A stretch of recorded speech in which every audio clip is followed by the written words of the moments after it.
So I'd love to talk about duality, which is kind of what you're showing here, that it seems like the frequency that we're at, the density that we're living within is designed around duality.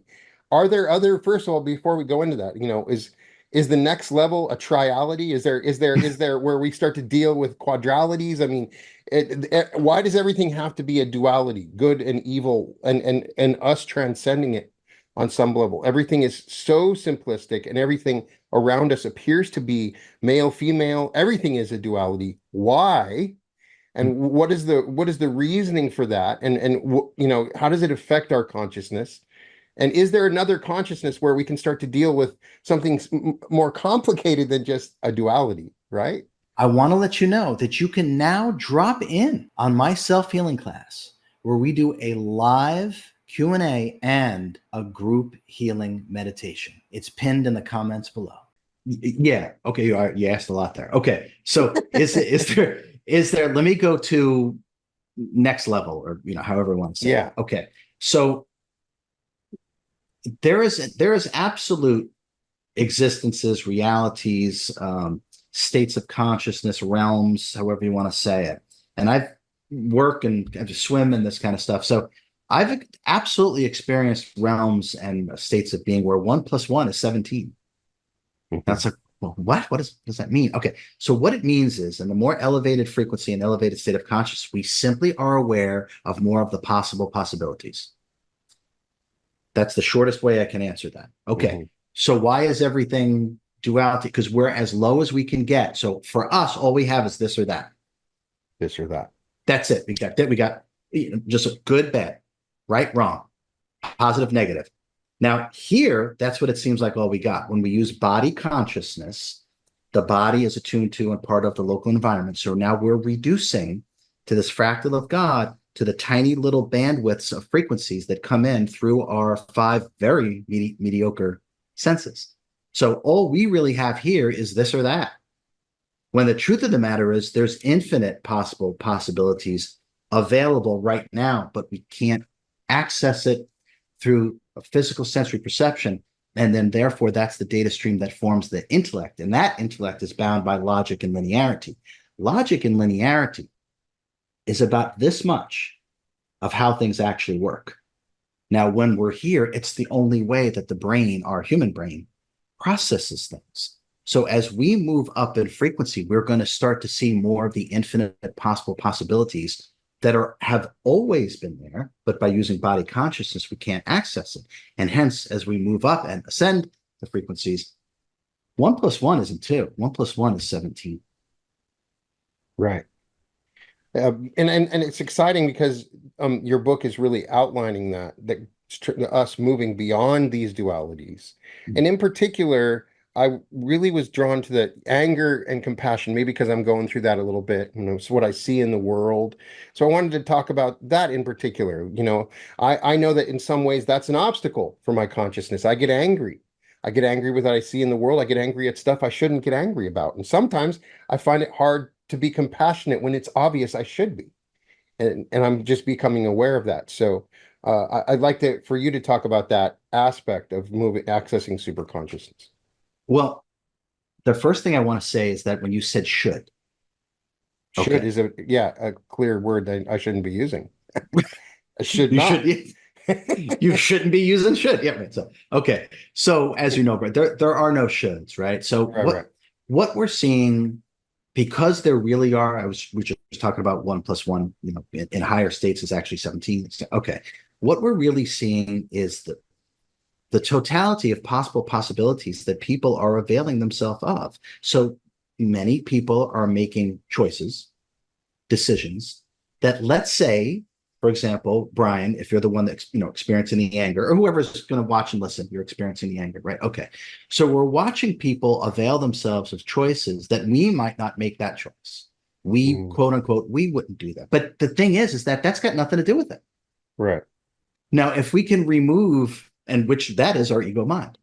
That's what that is. That is our ego mind.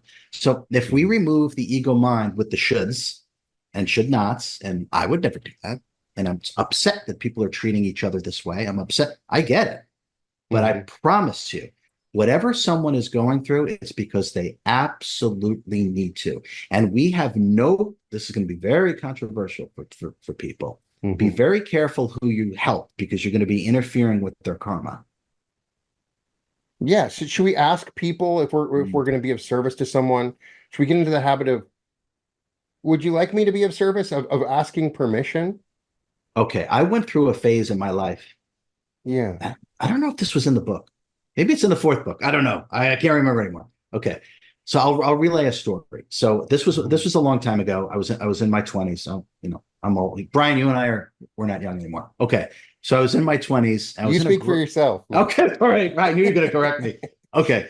I was in a grocery store one time. I Right. think I was like 20, like 26 or 27 is what it feels like. So anyway, I was young Back in the and 90s.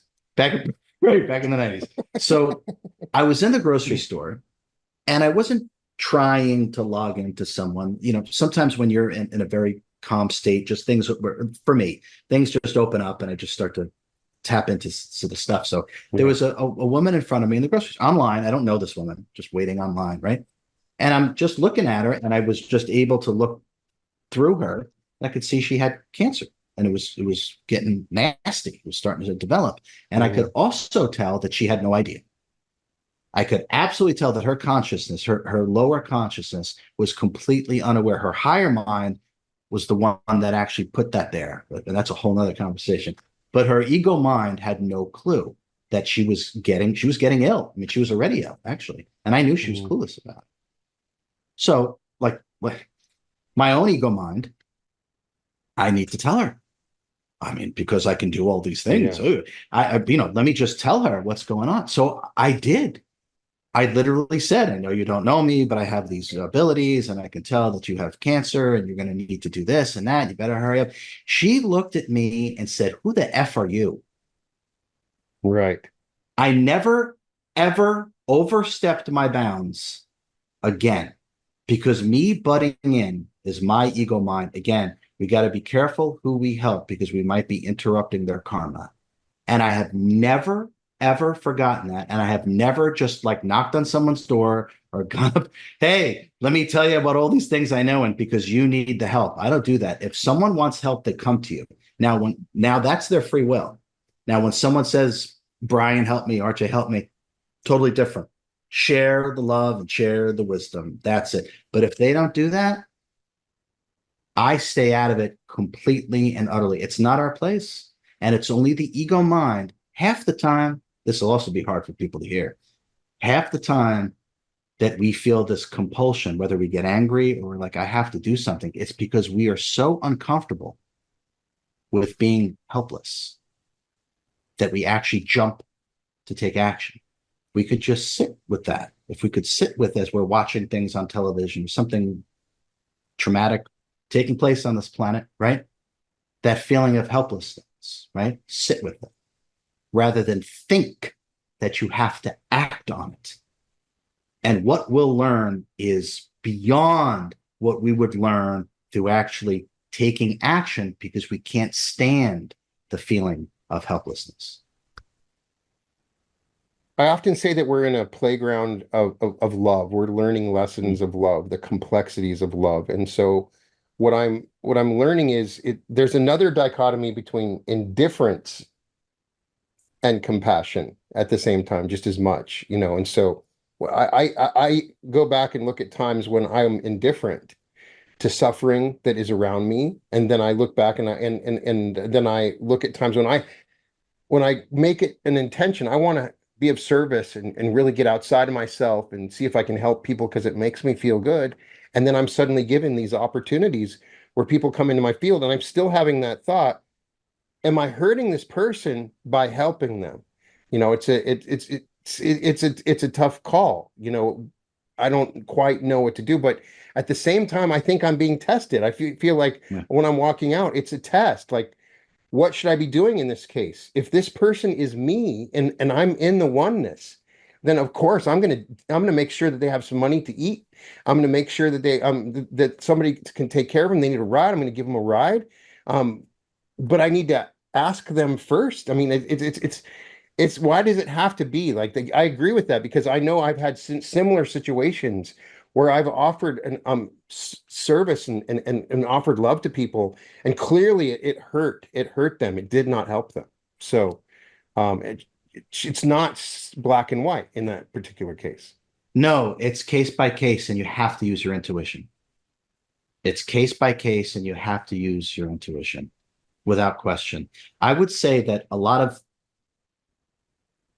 the natural compulsion that we all have is to be, because it's all one thing. So it's natural for us to want to share our love and wisdom without question. But Hmm. that often gets hijacked by the egoic mind, and it gets twisted. And then we then insert ourselves in a situation where no one asked. And It's then we true. are right. And that's really what I'm talking about. And that's why it Exactly. Yeah. has to be case by case. It's never, oh, never ever offer to help. That's not what I'm saying. Hmm. And it's not always offer to help either. It's neither one of those. We have to read intuitively. And that's like that statement about that lady said, who the F are you? Right? It's like I learned everything in that moment. It's like I'm never going to just do that. That was my ego mind that was doing that. And Hmm. once we learn to work with that feeling as we're seeing chaos and trauma, as we're seeing it, well, that's happening for a reason. It has to happen.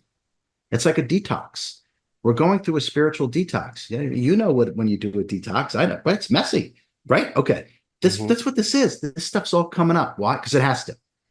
That's why. Because we can't move past what we don't understand. And if we can control our compulsion when we start to feel this helplessness and I have to do something, I have to be of service. Hmm. Believe me, no one feels that any more than I do. I promise you, right? Hmm. But I've sat with it. I have sat with it. And the actions that I was taking prior to that lady who set me straight in the grocery store, the actions I was taking prior to that was this natural compulsion was getting hijacked. The natural compulsion to share, to love, to share wisdom was getting hijacked by my ego mind. And my ego mind told me it was okay to insert myself and alter someone's free will. And I was like, you know what? I'm not doing that again. Now, have I ever, since then, Hmm. have I ever offered help to someone who didn't ask me for help? Yes, without question. But it's intuitive. It's not, I'm of service. I have to do this. Right. I don't feel that way. So, and hopefully this conversation that we're having will help a lot of people start to differentiate between these two things. Compassion is by being fully present. It's not necessarily a doing, Hmm. right? Think about like when you're not feeling well, right? I mean, what do you want from your wife? You know, you're like, just be here with me.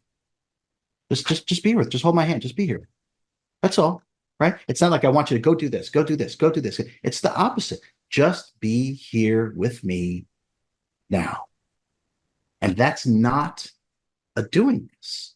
Hmm. And we can, and when we become a little more comfortable, when that feeling of helplessness arises, just use this conversation. Everyone who's watching, use this conversation to sit with that and actually watch what happens. You actually will start to emanate love and compassion, and you won't let your ego mind grab a hold of it and think that you must serve and insert yourself in a situation where you were never invited to insert yourself into.